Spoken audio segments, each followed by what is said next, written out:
You can do it. Five, Right. 4, 3, 2, 1, go. Alright. Hello, everybody. We didn't hear proper introductions. I'm Ghost King. Yeah, I'm Snoion. And I'm Migu, and I made a task for this game. I won't ever run it. So, I too run this game. So, for anyone unfamiliar, this is the second Mario and Luigi game. It's the first one that was released on the DS hardware, so there are a few notable things that this game doesn't really have, such as a lack of really much touchscreen integration. The story of this game is there is an alien race of purple mushroom people, I guess we could call them, by the name of Shroobs, that have their sights set on the Mushroom Kingdom of the past. As you see here, we have Baby Mario and Baby Luigi. And kind of one of the few games that we actually end up seeing both of them, and I think it's still their only appearance in an RPG. Yeah. Alright, there are tutorials here. Hopefully we can say no. Hardest fight in the game right here. Yeah. In proper Mario and Luigi tradition, Bowser is the first tutorial fight. Trying to dodge all the tutorials in this game, because there's a decent number of tutorial prompts, is something you have to get used to. My personal favorite is one that will be coming up here in a little while that has 3 tutorial prompts. This fight ends in 4 after hitting Baby Bowser 4 times, no matter how much damage you do, so there's nothing really you can do to speed it up. Alright, you'll notice that we're playing on the English version. And we are, but we're actually playing on the European version. I don't know if you can explain that, Ghost King. Absolutely. So the reason why we run on the European version is the first released version of this game was the US or North America version, and that version is notorious for having overly bloated health values for most of its bosses. These were toned down in the Japanese and European versions of the game. So although we are running on English, many of the bosses are going to be significantly quicker in terms of our ability to take them down on this version. Another thing to kind of mention, though, is this game has a few glitches that are US specific.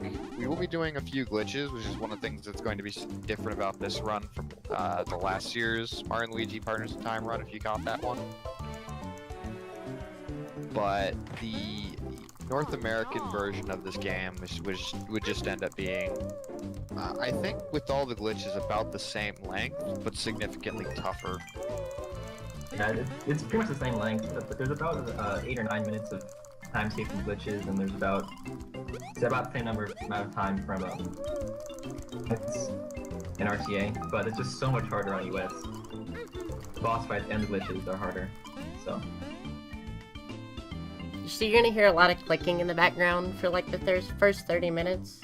That's just me mashing. My 3DS is really loud, so sorry about that in advance. Not only do the bosses have more HP, but some of them have harder attacks to dodge, and yeah. US version is much harder. So, as a bit of a vacation, the princess has decided to head back into the past and look at the kingdom of her past from the time when she was basically a baby. So she took a time machine built by Professor Egad, if you've ever played Luigi's Mansion, it's a character from that game. And Toadsworth has just collapsed from sheer worry for the princess's safety. So we go and we get him a refresh room, which we never see in any other game. But it whips him right back up into shape. Alright, somebody asked why I'm playing on the PAL version. There's no reason. Japanese and PAL are exactly like the same speed.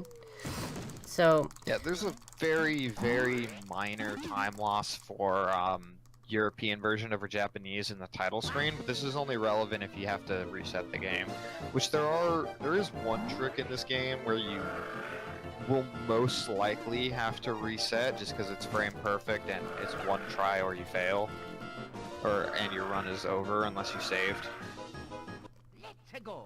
Anyway, so this is the tutorial fight for Mario, and it's a little bit different in that you can actually counterattack this enemy. If you saw Superstar Saga yesterday, or I think Paper Jam, Paper Jam had almost no fights, so I don't remember how many.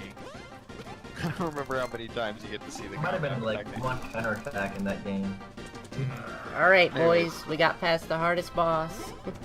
The tutorials? Yep. One's basically free from now on. Yeah, free world record from now on.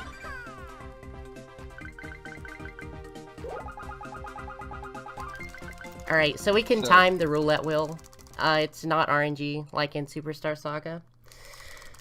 So yeah, we'll get 2s every time. The first wheel always has a 3. And we'll try to get that 3. It's not too big of a deal if you miss it though. Yeah. This game's roulette wheel is probably one of the easiest to get the right number. I think Dream Team is slightly easier, but it's pretty easy. It's not practically random for all intents and purposes the way Superstar Sagas is. There's kind of a wheel that ticks with a bunch of 1s and then a 2 and then a 1 and then a 3, or a 2 and a 1 and then a 2.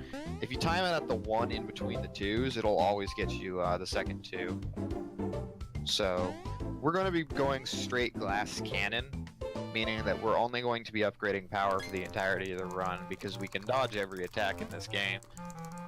There are a few safety strats that allow us to get through certain bosses that have really hard to dodge patterns, but for the most part, this is a game you do have to be watchful and understand each boss's attack pattern, as well as several enemies, because it's very difficult to do an entire run with no encounters. Encounter dodging is a key mechanic though, so the more encounters you're able to dodge, the better. So about the first 20 minutes is just tutorial and backstory. I always say this game has about 3.5 hours of really fun parts, and about 20 minutes of the not super fun parts happens towards the beginning. Yeah. Yeah, luckily we'll pick up the pace later on. Yeah, so a nice thing about this game is any of the face buttons, as well as L and R, register as inputs that advance text. So mashing in this game, you can do it all sorts of ways. You can mash B and L and R, you can just roll your thumb on the face buttons. Should probably give a proper shout out to Anwanu, who had the record in this game for about 5 years, and was a key part of developing this game into what it is today. And for a while, he was pretty much the only person who ran this game, and nobody was really anywhere close to his time.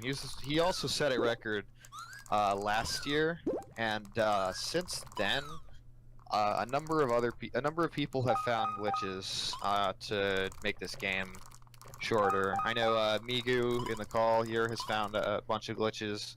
I found like 2 things. You found a few.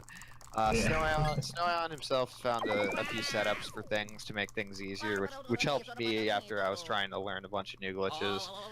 And then big shoutouts to Really Tall and Solidified Gaming. You're probably going to hear those names pop up a couple times during Thousand Year Door, so I'll give them a proper shoutout as well. Yeah, they basically gave us all the skips in this game. Yeah, I like to jokingly tell people that the Thousand Year Door guys got bored breaking that game and decided to come and start breaking this one. Ironically, shortly after Migu finished his task. Alright, so it might just look like we're picking up these items for no reason, but we're gonna sell them later for some money. So we're gonna pick up a bunch of items during this tutorial. Yeah, so money in this game Money in Superstar Saga is routed out fairly tightly, but in this game, money is a little bit. You're a bit less strict on money. And the reason why is because we're going to be performing a glitch later once we sell all of our items that will allow us to get effectively infinite money. We're not going to be using it to get some insane numbers that you can get to. We're going to just get to the point where we have all the money we're going to need for the rest of the run. As for these stairs, on my end it's like 5 seconds behind, but stairs in this game have unique properties to them.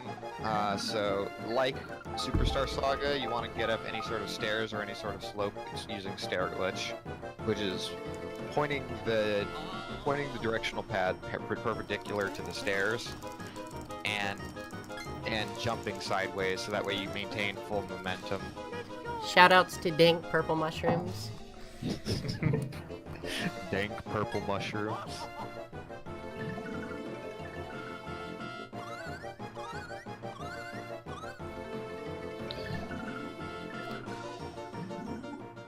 Alright, yeah, so we're just gonna stair hop up these slopes. And yet another tutorial battle, so yeah. A lot of tutorials. Let's go.